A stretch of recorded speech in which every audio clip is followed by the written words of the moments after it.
이어서 다음 이슈로 한번 넘어가 볼까요? 두 번째 이슈, 어느 외신에서 발굴하셨을까요? 예, 그 파이낸셜 타임스가 현대차가 이제 주가 상승했다는 부분을 갖다가 길게 이제 분석하면서 가져왔습니다.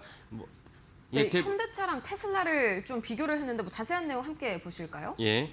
그 대부분 내용 우리가 저희가 알고 있는 내용이긴 하지만 그래도 FT가 보도했다는 것은 실제로 FT는 또 세계적인 자산금융기관인데 긍정적인 역할을 끼치기 때문에 그쵸. 그러면서 FT의 보도가 중요하다 하겠습니다. 그래서 FT는 그 현대차가 그 휴머노이드 아틀라스를 기반으로 해서 주요 종목 중에는 올해 수익률이 1등이다. 그러니까 주요 종목이라 말한다면 사실은 우리나라에서 시가 뭐 그 좀 미미한 기업들, 5천원 미미한 기업들에는 현대차의 YTD 70% 넘는 기업도 있겠죠. 네. 근데 그런 기업들 빼고 우리가 주목할 만한 기업 중에는 그래도 1위다라고 이제 FT가 보도한 것입니다. 그래서 화면에 보시는 대로 현대차가 금요일날 종가 기준에서 YTD가 70% 넘죠. 그러면서 현대차가 시총, 코스피 시총 3위가 됐고 시총 1위인 삼성전자도 48%, 놀랍지 않습니까? 네. 그리고 SK하이닉스가 40%인데 그 현대차가 3위, SK하이닉스가 2등, 삼성전자가 1등입니다. 시총으로. 이런 1, 2, 3등이 50% 육박하는 50% 넘는 어떤 수익률을 거뒀기 때문에 그 코스피도 5천을 넘었고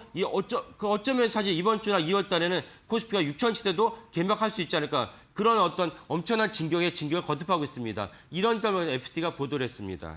네, 역시나 이 YTD 차트를 보면요. 심지어 고점에서 살짝 꺾인 게 지금 70%의 수익률입니다. 정말 엄청난 수익률인데 역시나 그 근원에는 아틀라스가 있다. 이렇게 보는 게 맞겠죠? 예. 그래서 FT는 아틀라스의 장점을 보도했는데 장점을 보면은 아틀라스가 영하 20도에서 영상 40도까지 움직일 수가 있고 뭐 아틀라스의 어떤 효능이나 능력은 화면에 보이신 대로 엄청난 휴머노이드, 덤블링을 하는 이런 것들은 사실은 대단하다 볼 수 있습니다. 이 대단한 아틀라스를 현대차의 보관은 무엇이냐? 조지아 공장에 먼저 배치를 해서 이 아틀라스가 사람 대신에 이 배치해서 일을 시킨다면 야근 수당을 안 줘도 되고 공휴일날 일을 시켜도 되고 사실 배터리만 제대로 전기만 제대로 주면 되거든요. 이런 점에서는 사실 현대차의 생산성이 압도적으로 뛰어오를 수 있는 중요한 근간이 된다라는 점에서는 아틀라스의 어떤 효능이 되게 중요하다. 이 때문에 우리나라 개인 투자자들이 놀래서 외국인들은 엄청나게 팔고 있지만 아틀라스의 이 효능감에 놀라서 우리나라 개인 투자가들이 현대차 주가를 엄청나게 뛰어오르게 만들었습니다. 그러면 이제 이 기사 제목에서도 말을 하는 것처럼 좀 자율주행 부분에서는 조금 뒤처졌지만 아틀라스를 필두로 테슬라를 좀 앞서 나갈 수 있다. 이렇게 보실까요, 대표님? 예, 그렇죠. 근데 다만 그 테슬라가 먼저 옵티머스라는 완전 휴머노이드 로봇이 있었습니다. 그런 점에서 테슬라가 두 가지 경쟁력이 있었는데 휴머노이드 로봇, 옵티머스 있었고 그다음에 완전 자율주행차라는 플랫폼을 갖고 있습니다. 이 점이 사실은 테슬라 진격할 수 있는데 여기에 현대차가 같이 따라잡으려면 아까 말씀드린 휴머노이드 로봇은 있지만 하지만 완전 자율주행차는 관점에서는 뒤처졌습니다. 이 점도 정의선 회장이 신년사에서 인정을 했습니다. 네. 그래서 결국 이제 현대차가 테슬라처럼 완전 자율주행차에 있어서 어느 정도 추격을 한다면 오늘의 주가를 갖다가 우리가 이제 정당할 수 있는데 하지만 이것을 갖다가 정당하지 못한다면 주가도 사실은 내려갈 수밖에 없다. 이것도 조심스럽게 보시면 좋겠습니다. 하지만 현대차는 지난 12월 달에 완전 자율주행차의 부문장이었던 송치환 대표가 전격 사퇴를 했고